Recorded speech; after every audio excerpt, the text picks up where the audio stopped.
আমরা বাংলাদেশ নামক একটা গ্রহে বসবাস করি। এই দেশের মানুষ নিজের বাবা মায়ের চেয়ে বেশি প্রাধান্য দেয় এলাকার বড় ভাইকে। তার কথায় সে দু একটা মার্ডারও করতে পারে, কারণ তার নেতা হতে হবে। এই গ্রহতে সংবিধান আছে, কিন্তু সংবিধানের কোনো বাস্তবায়ন নেই। এই গ্রহতে আইন আছে, আইনের কোনো সুপ্রয়োগ নেই। বিচার ব্যবস্থা নেই, আর বিচার ব্যবস্থা থাকে নেতাদের হাতে। তাই সবাই নেতা হতে চায়। এই দেশের দুর্নীতি, চাঁদাবাজি, এটা হচ্ছে মানুষের রোজকার রুটিন। এমন অনেক লোক আছে, চাঁদা না তুললে তার দুঃস্বপ্ন হয়ে যায়, রাত্রিবেলা ঘুমাইতে পারে না, তার হবি হয়ে গেছে এটা।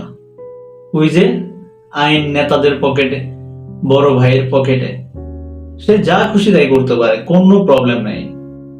তাকে বাধা দিতে যে আসবে সে তাকেও মেরে ফেলতে পারে। আর এই যে মৃত্যুর কথা বললাম, মৃত্যু তো কোনো ঘটনাই না, মানুষ জানেই না সে কেন মারা গেছে। যাকে মারছে সে নিজেই জানে না সে কেন মরছে।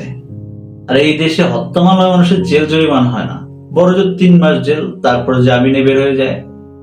কিন্তু যাকে মারছে সেই লোকটার জীবন শেষ, তার পরিবার শেষ, সবকিছু শেষ, অথচ হত্যাকারী ঘুরে বেড়াচ্ছে প্রকাশ্যে।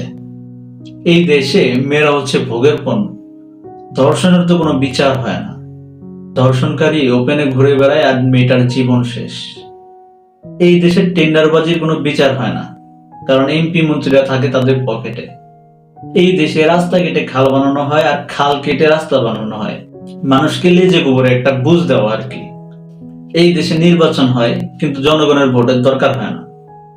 এই দেশে সরকার পরিবর্তন হয়, কিন্তু সবাই ব্যস্ত থাকে কার চেয়ে বেশি কে চুরি করতে পারে, কার পকেটটা বেশি উঁচু করতে পারে। এই দেশে কিছু পুলিশরা তো ভিক্ষুকের থেকে খারাপ, তারা 2 টাকা থেকে শুরু করে ঘুষ খাওয়া। এই দেশের নেতা পেতাদের আমেরিকাতে বাড়ি থাকে, সুইস ব্যাংকে অ্যাকাউন্ট থাকে, হাজার হাজার কোটি টাকা দেশের পাচার করে সেখানে নিয়ে রাখে, আর দেশের মানুষ না খেয়ে মারা যায়। এই দেশে যদি আপনার ভাই, আপনার বাবা, আপনার ছেলে যদি রাজনৈতিক প্রতিপক্ষ হয়, তাহলে তার আত্মীয়তা রিক্ততা ভুলে যায়, তার নেতা হতে হবে।